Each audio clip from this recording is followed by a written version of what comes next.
done. Aaron, All the it's way to done. the editor now. It's done. How does that feel to have your chapter done? Wonderful. Uplifting. Yes, I Relieving. Relieving. relieved. Relieved. Agreed. So we're so excited to be celebrating with Aaron here today because he's finished his chapter. It's getting sent off to the editor and he's on to the next step. So we are going to be talking in today's episode a little bit more about Aaron's writing process and what the whole thing was like.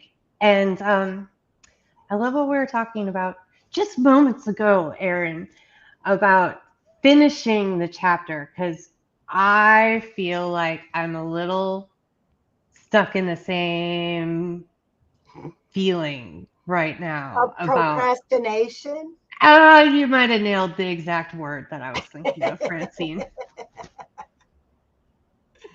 So you were saying that working on the chapter had been on your to-do list for a couple weeks, Aaron. Probably like a month and a half. I feel like it's Yeah, been about that long. yeah. Maybe it was January when we last discussed it. But yes, it's.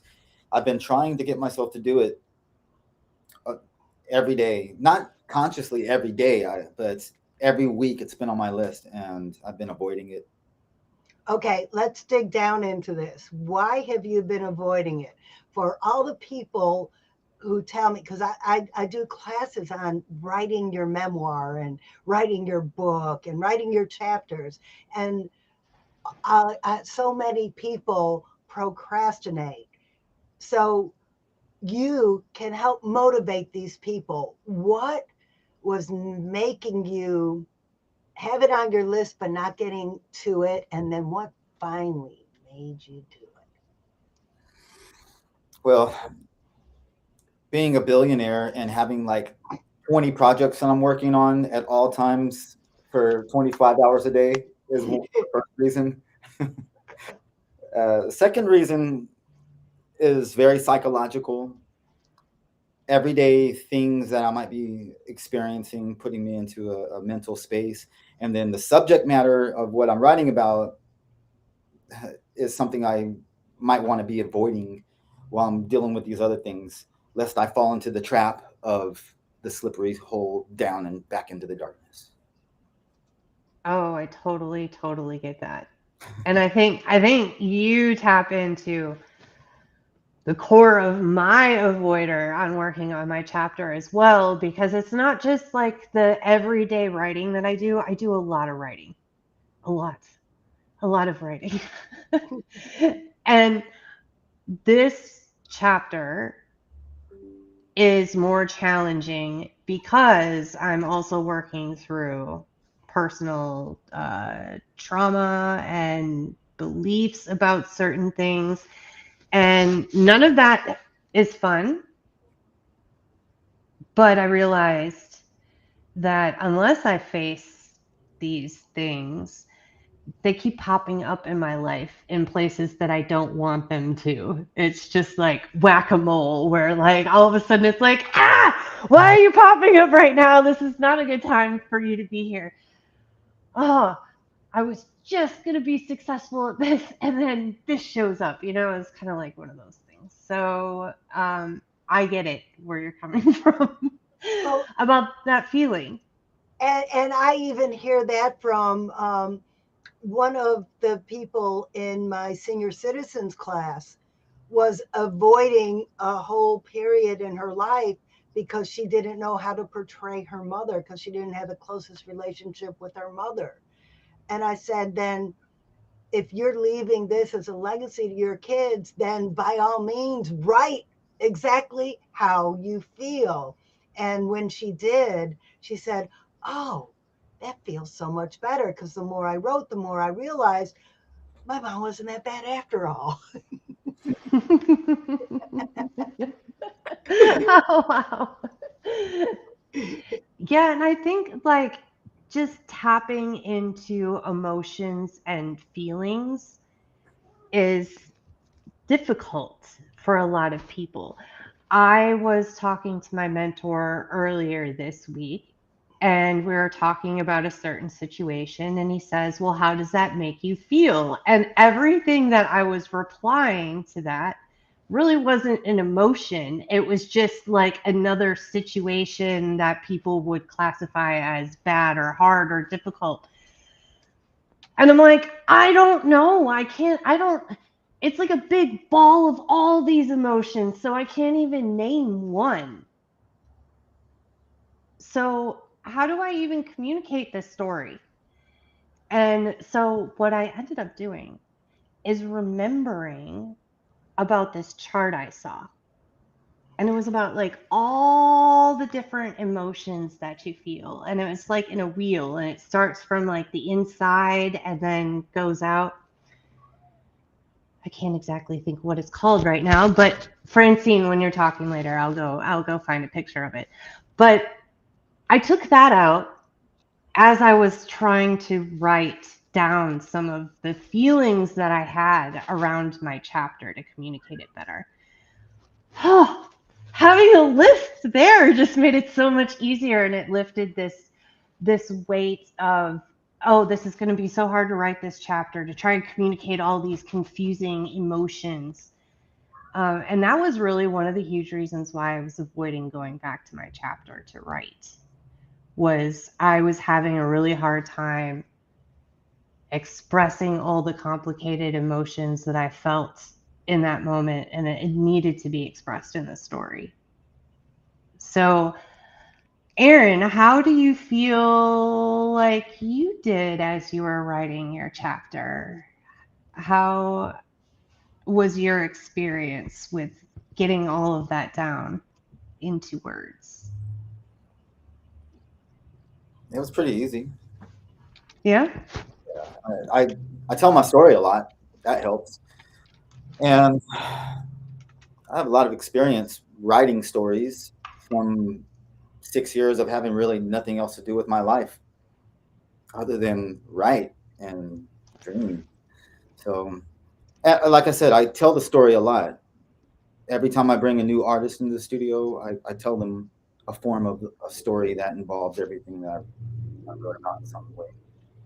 So, the first time I wrote it, it was sitting in the park and saying it's time to write this, pulling out my notebook and just done. As fast as the words can come out. It was just like talking it, but I had to write it, so it was actually slower than the words were coming, or the thoughts or the ideas.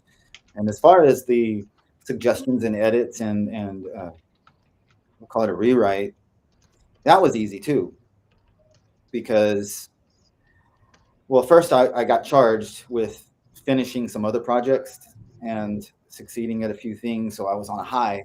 I'm like, okay, well, I'm gonna get all sorts of stuff done now. And I just sat down that moment outside and the sun hitting on me, and I pulled out the notebook and I just wrote what I needed to write. It was just one page or two paragraphs, and it's just, yep, that's done. And when I finished it, I thought, why couldn't I have done that anytime in the last 2 months?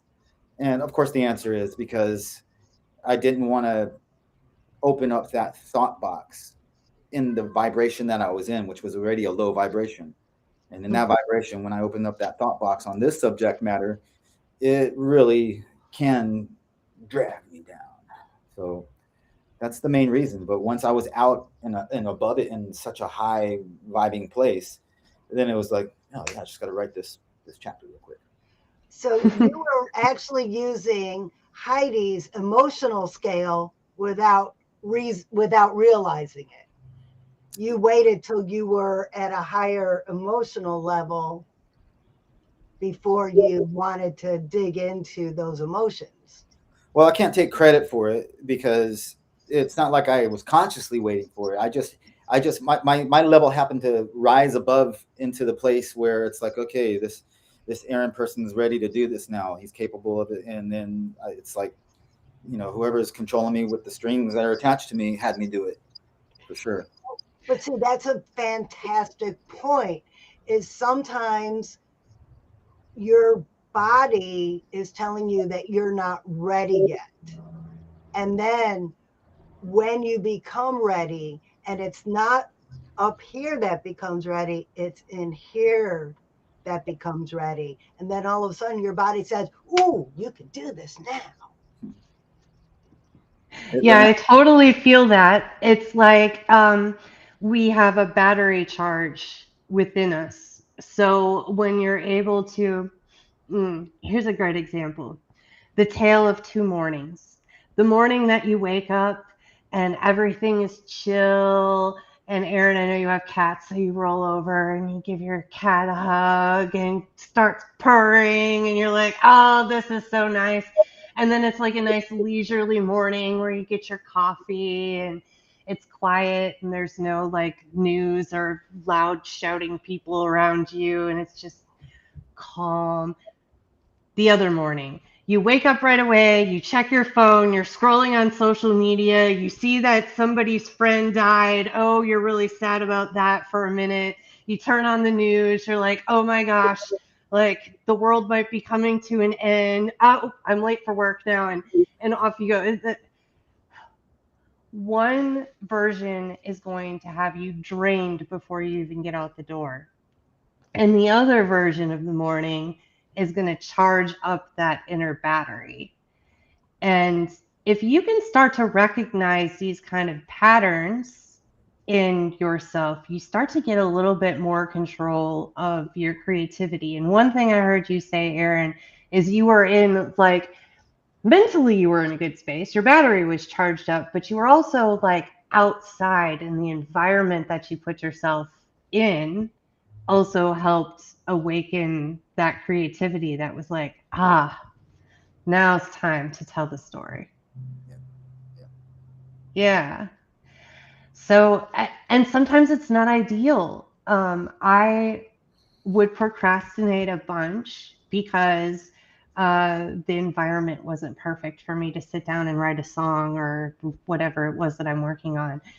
And I challenged myself when I was writing my album with Mask because I was working a lot of hours to just write on my lunch breaks, which is not ideal. My brain was still spinning from work. I'm hungry. I'm trying to like eat food, and I have 30 minutes to do this and then get back to the office.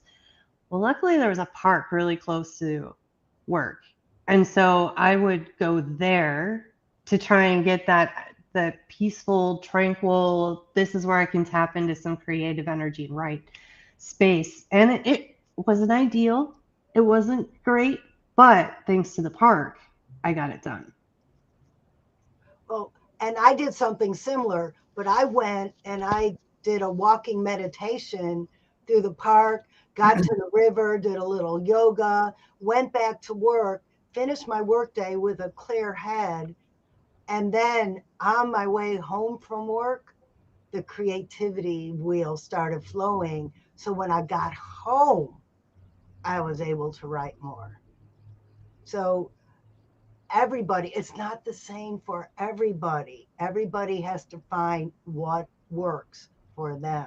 But what I do know is when I was doing what Heidi was doing, every lunch break, trying to eat and write and figure stuff out, and then knowing that in 25 minutes I have customers waiting for me, nothing was getting done because my brain was just spinning and spinning and spinning. And that is one thing that I love to teach people is when you slow down, take a deep breath, you're really speeding up.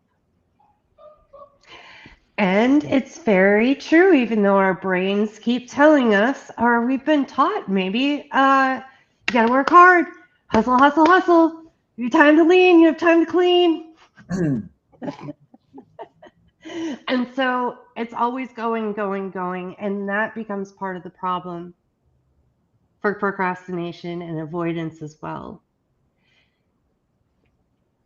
That is so true. And the more I've been doing videos on the subject, and the more I do it, the more I think back to how I was back then. Because when I would work through lunch, the first thing I wanted to do when I got home was sit down and drink a glass of wine because my brain was completely fried. When I decided to charge my battery during lunch and do something uplifting, when I got home, I went for another walk and I still got more done. It's true. The power of a charged up brain can make some of those things that seem very, very difficult at the time come together really fast. And I've found the same thing too. The challenge is breaking out of those hustle habits. At least for me, I find a lot of times. If I'm not paying attention, I very quickly will fall back into it. And I think, Aaron, you kind of talked a little bit about that too, even with writing the chapter. It sounds like you've established some habits as well to be able to keep your battery charged so that you're not falling down into the deep dark hole. Maybe that's what I think I heard you say it. Sounds good. Well, another thing that I noticed, you had a to do list. You showed us your to do list. And how did it make you feel seeing that same to do on the to do list for 2 months? Along with the other few things that were under it that's still on my to-do list. It's just carrying over. So it's been a habitual thing having things carry over, more than one thing. But having it, writing it every week, finished chapter, or Book of Aaron, as I wrote here, is is keeping it in the forefront. So I know that it's something I have to do. It's inevitable. And I also knew that I was reaching a deadline. Like, hey, I got to get this done before it goes out, or otherwise I'm going to miss the boat. And this is going to be the biggest book in history. Of course, I want to be in it. So that was part of it. And right when I had the thought, I need to get on this, that's when I realized that, hey, I'm at level 11 right now. Do it. Do it. You have an abundance of or accumulation of energy points at the moment. And it was actually this Sunday, I think, Easter. Yeah, I believe that's when I actually did it, because I do the to-do list for the week uh, on the weekend. So And Mark just said making a list is a good idea. And I said I love lists. Yeah. yeah, gotta write it down. That's what my mentors taught me. My list is in the form of a calendar, so I could see when everything is due. Yes, mine has officially moved over to my calendar as well, and it's a very great way to organize if you haven't tried it out yet. Mhm. But I think one thing that does get the stuff done on my list more than anything, more than keeping the list, more than saying, well, you're just going to have to do it today, is having people that are checking in with me and helping me hold myself accountable to getting projects done that I say that I want to work on. This is the perfect time to talk about portal parties. Mhm. Oh, yes, let's talk about portal parties. Stormy's here to talk about portal parties. Hi, She loves portal Stormy. parties. So, what is a portal party? Well, a portal party is a great time for you to get some feedback on your writing. And it doesn't have to be a chapter in our anthology, although that would be good. It could be for anything. It could be for content, for your website, for social media. It could be for a A book song. that you're working on your own, a song. Lots and lots of writing projects out there. Sue said that she has me and Anna to kick her butt when needed. Yes, we all need a little butt kicking once in a while. Don't even say that you don't. But we do it in a fun way during the portal parties. That's right. It doesn't hurt one bit, you know? Well, oh wait, Sue, did it hurt when we had the portal party and you ended with a finished book? Oh, and I heard from the last portal party that Sue has an outline for her chapter. She does. So, another reason why portal parties are so cool, because, you know, you have a place to go back to where you can say, oh, look what I got done. And you can celebrate, just like we're doing here today with Erin, which turns out to be another habit that people don't do nearly enough is celebrate The little victories. the little victories, the things that could make you happy every day. Because what ends up happening a lot of times, especially with those of us that have that hustle in our head, is you work toward a goal and you get there. Yay, chapter's done. And then as soon as the live stream is over, we're just going to forget about it. And we're going to go, okay, now we got to get something else done. So, Erin, even when the live stream is over today, I want you to think about when you look at your to-do list and you don't see it on there anymore, just do a little celebration. Just a little extra celebration that it's done Mhm. because you deserve it. You did the work. You got it done. Congratulations. Say woohoo. I'm celebrating thinking about the royalty checks right now. Sorry, I'm Oh yeah. Oh ahead of yeah. y'all. Fantastic. All right. So, Francine, do you want to tell them a little bit more about the anthology project? Yes. The Believe You Can anthology is going to be a book of several authors. We have eight or nine authors now, and we're looking for 29 more, 30 more. So we have plenty of room if you want to join us. We're each writing 12 to 1500 words, and the story is about how you believed you could do something and did it. Something that, like, maybe someone said, oh, you can't do that, or they laughed at you, or you didn't know how you would do it, but somehow you did. Because the goal of this book is to compile all of these inspiring stories together so people who are in the same situation can have something to look at and say, if she did it, maybe I can too.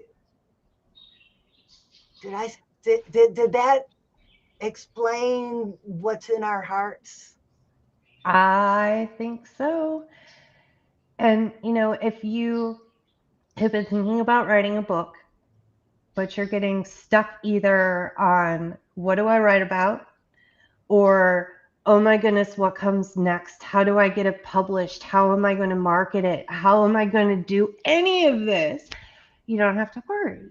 When you join the anthology, it's going to be a slow, easygoing process, and you're going to learn as you go. And when you join the anthology, your cost for the seat covers everything for the book. Plus, if we get our 52 authors, we have some fun plans in place of some things that we're going to do for marketing and other things. So, all of that's included with your seat price for the collaboration. Okay, Sue just wrote, do you remember the story we decided on? And that's something that I wanted to talk about because in Sue's chapter, she is going to talk about finding out that her son was going to be disabled when she was pregnant and how she decided she was going to keep her baby and how she's raised him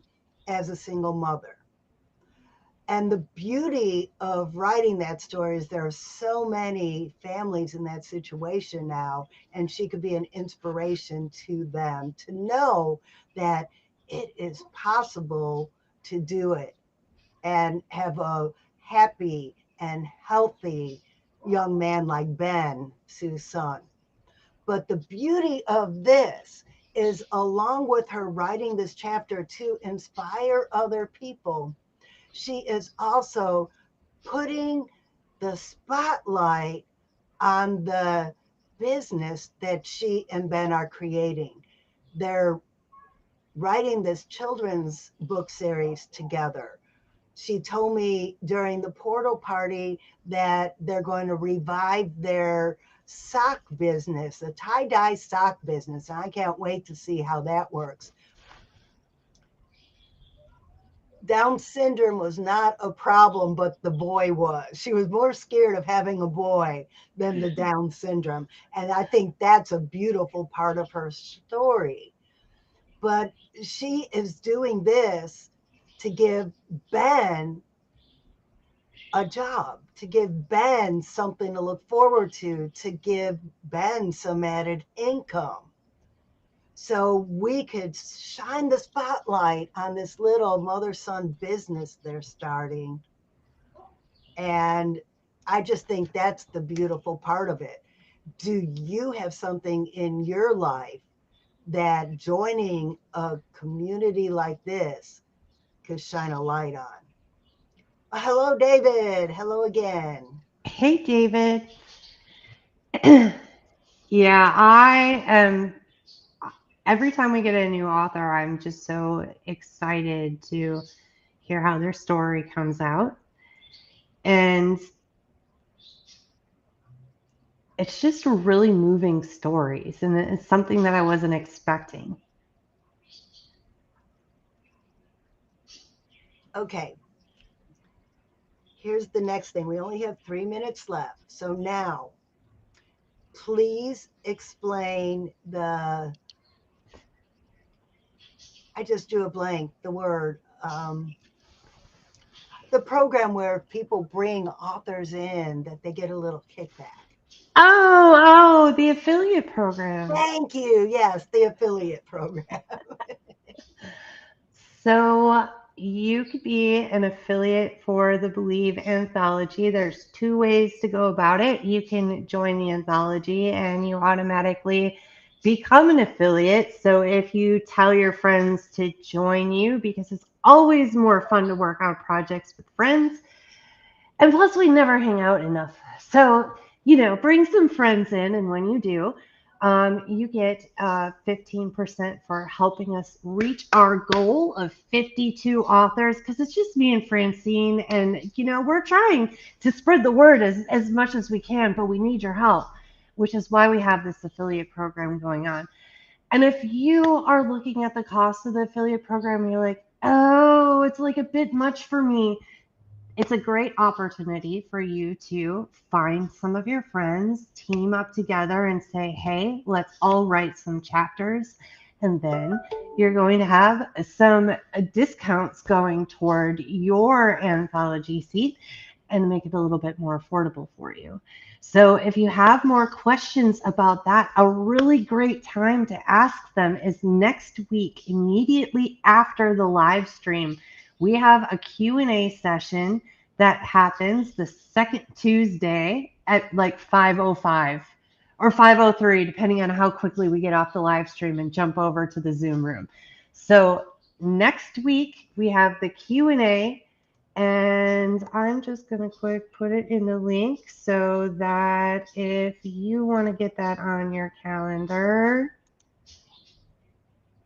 you can do that, and I will put that in the chat here. And Francine, I'll put this in the chat here for you to Thank put for you. your people. And that is next week on Tuesday. So you can ask all kinds of questions, anything about the anthology, anything about a portal party, anything about being an affiliate. It is your time to ask us anything.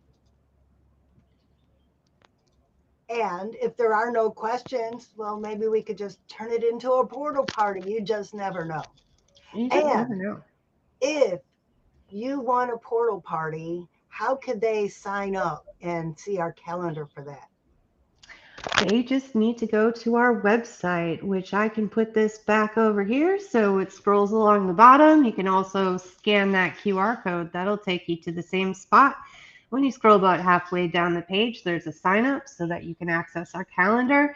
And when you get to the calendar, if you see a portal party date that you want to attend, just go ahead and add the calendar to your digital calendar. You'll see the option in the right hand corner when you click on the event. And that way, you won't forget. And if we don't have one planned for a time you are available, let us know because we need to schedule more. And I want to be able to schedule them at times people are available to show up. Yes. So if you don't see a portal party time that works out for you, you can either email me, you'll see the email on the website, or if you're seeing this live stream, you can type party in the chat and we'll reach out to you and we'll get a date set up. We can do that. We can do that. All right, Francine, let's take this thing out. Let's If do it. you can conceive it, you can believe it, and you can achieve it. From the head to the heart to the hands. Yes, Yes, you you can. can. Woohoo! Congratulations, Erin. We're so proud of you. Yay!